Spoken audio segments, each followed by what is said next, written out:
नमस्ते।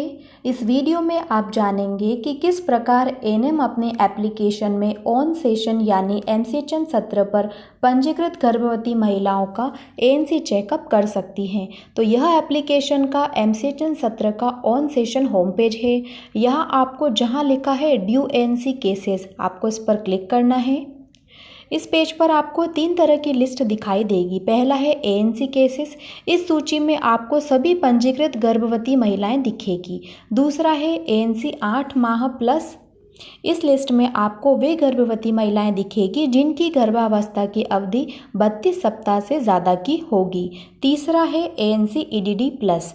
इस सूची में आपको वे गर्भवती महिलाएं दिखेगी जिनकी ईडीडी यानी कि प्रसव की संभावित दिनांक निकल चुकी होगी। अब आप जानेंगे कि ऑन सेशन एमसीएचएन सत्र पर किस प्रकार पंजीकृत गर्भवती महिलाओं का एएनसी चेकअप किया जाता है। तो इसके लिए आप एएनसी केसेस टैब पर क्लिक करेंगे और यहाँ पर आपको जिस भी महिला की एएनसी की जानकारी को भरना है उसके नाम पर क्लिक करें। तो इस तरह से हम राधा लक्ष्मण के नाम पर क्लिक कर रहे हैं। तो अब आप यहाँ एएनसी वाले पेज पर आ गए हैं। इस पेज पर आपको लाभार्थी की गर्भावस्था से संबंधित जानकारी दी गई है। नीचे लाल अक्षर में महिला के पंजीकरण के समय भरी गई जानकारी के अनुसार यदि महिला में किसी भी प्रकार का उच्च जोखिम देखा गया था तो वो यहाँ पर आपको दिखाई देगा। उसके नीचे उच्च स्तर की जांच लिखा है। यदि महिला की यह जांचें नहीं हुई है तो आप इस पर क्लिक करें और जांचों की जानकारी को भरें। तो हम यहाँ उच्च स्तर की जांच पर क्लिक करेंगे। अब यहाँ पर हमें पूछा गया है परीक्षण, एचआईवी परीक्षण किया गया, यदि किया गया है तो किया हुआ पे करेंगे। यहाँ पे परीक्षण का नतीजा आप भरेंगे और इस बॉक्स पे क्लिक करके यहाँ से दिनांक का चयन करेंगे और चुने पर क्लिक करेंगे। इसी तरह से वीडीआरएल परीक्षण किया गया, यदि किया है तो किया हुआ पर क्लिक करेंगे, परीक्षण का नतीजा भरेंगे और यहाँ से दिनांक का चयन करेंगे और चुने पर क्लिक करेंगे। इसी तरह से महिला का ब्लड ग्रुप अगर किया हुआ है तो यहाँ पर क्लिक करेंगे और यहाँ से चयन करेंगे। क्या थायराइड टेस्ट हुआ है, यदि है तो आप किया हुआ पे क्लिक करें, यहाँ पे मान भरें। यदि नहीं किया हुआ है तो नहीं किया हुआ पर क्लिक करें। इनकार का कारण चुनें। इस तरह से जानकारी को भरने के बाद आप सेव बटन पर क्लिक करें तो यहाँ पे डेटा इसका सेव हो जाएगा।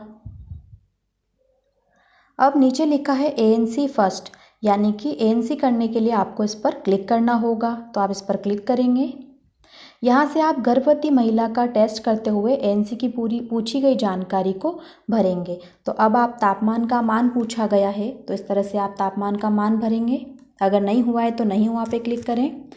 पल्स का मान भरेंगे। यहाँ से इस तरह से आप जानकारी को भरेंगे। यह आपको परीक्षण करने के बाद ही यहाँ पर भरना होगा। गर्भवती महिला का वजन भरेंगे। हीमोग्लोबिन यानी एचबी का मान भरेंगे। इस तरह से अगर आपको एप्लीकेशन में पॉपअप का मैसेज आता है, चेतावनी का मैसेज दिया जाएगा, तो ये इसलिए दिया जाएगा ताकि इसकी सहायता से आप लाभार्थी को उचित उपचार दे पाएँ। इसके बाद में आप ब्लड शुगर का मान अगर है तो आप भर दीजिए इस तरह से। मूत्र परीक्षण अगर हुआ है तो करिए, नहीं हुआ है तो नहीं पर क्लिक कीजिए। इस तरह से हम जानकारी को भरेंगे।